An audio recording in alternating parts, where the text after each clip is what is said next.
Hey, Bookworms of Concord, I got another book recommendation for you. This is a bit different because it's not a book per se, but a play. Waiting for Godot by Samuel Beckett. Yes, as a Beckett, there is a relation there, although I forget exactly how we're related.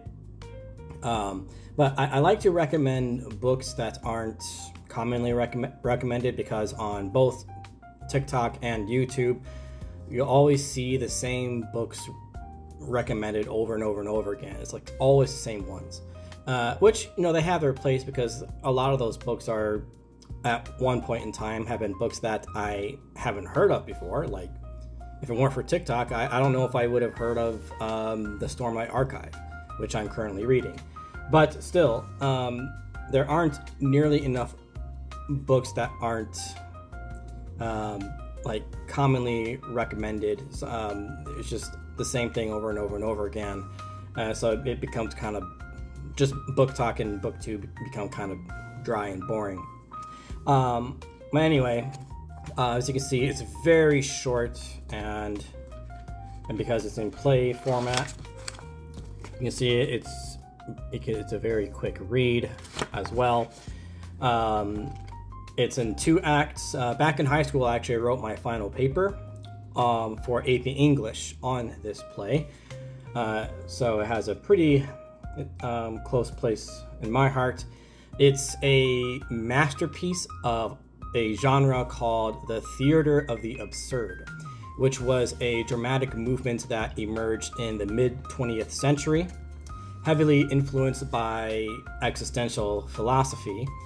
And the theater of the absurd portrays a world that lacks meaning, logic, and clear structure, often highlighting the absurdity of human existence. Plays in this genre typically feature illogical dialogue, repetitive or circular actions, and characters trapped in situations they cannot escape or understand.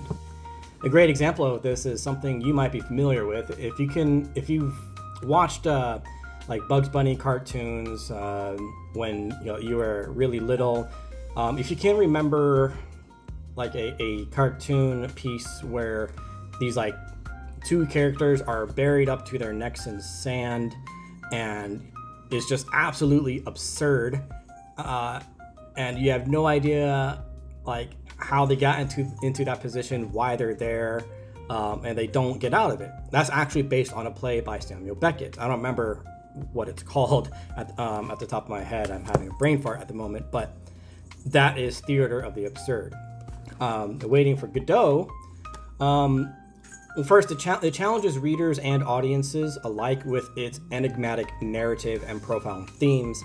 And so the play follows these 2 vagabonds named Vladimir and Estragon as they wait in vain for this mysterious man named Godot, as they're engaging in cyclical conversations that range from humorous to deeply existential. With sparse action and a setting that is both bleak and timeless, Beckett crafts a meditation on the nature of time, hope, and the absurdity of human existence. So if you appreciate philosophical literature, existential philosophy, or minimalist storytelling, you'll probably enjoy this play a lot. I really did. I loved it. And I read it way back in high school. Its dialogue, though deceptively simple, really carries layers of meaning that invite endless interpretation. One of the common ones of which is that Godot represents God, but that's stupid. He doesn't represent God. Even Samuel Beckett himself rejected that interpretation. But whether you see this as a commentary on faith, the futility of life, or the resilience of human connection, Waiting for Godot remains a compelling and thought-provoking experience. Also, if you're a fan of Albert Camus or Franz Kafka, you'll like this play as well. So yeah, that's my recommendation. You can read it in one day because it's just that short. This edition I have is only 61 pages. So yeah, but it might take you a little bit longer because of the the very deep themes of existentialism that's in there as well. So you might stop and think for a bit and ponder. So yeah, there we go. So thanks for watching. Okay, bye.